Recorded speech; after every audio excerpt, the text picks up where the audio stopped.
The first thing I really want to hear about is a space in which young Angelenos can be heard, which is entitled the Youth Development Department.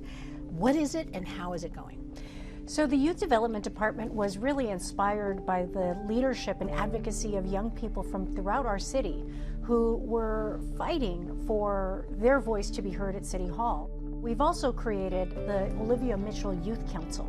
It will be comprised of young Angelenos between the ages of 16 to 25 years of age, 2 individuals per council district. These are paid positions because we value the contributions that they're going to be making to help us inform the work that we do within this department. So centralizing all of these programmatic opportunities for young people is not only going to engender greater accessibility for them, but it's also going to have greater accountability for taxpayers, for the dollars that are going to be expended in support of young people.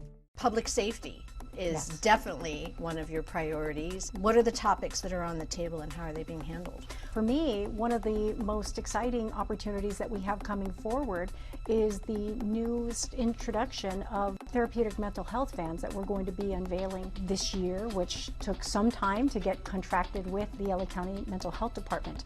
But these are efforts that are going to help reduce the call load for both fire and police so that they can be performing the duties to which they are best prepared to do. How are the Cool Streets programs working?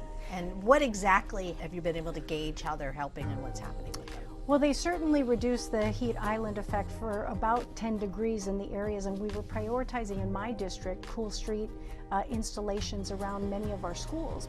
In one area in Sylmar, for example, it's adjacent to both our recreation center and one of our local high schools. But in addition to that, it's about building our tree canopy. That is going to help mitigate a lot of the heat in the San Fernando Valley. I mean, as a lifelong Angeleno and Valley resident, the heat in the Valley is no joke. We need to continue to make every effort to mitigate the effects of climate change. We feel it every summer. It's very real, and we need to continue to make greater strides in investing in these types of innovations.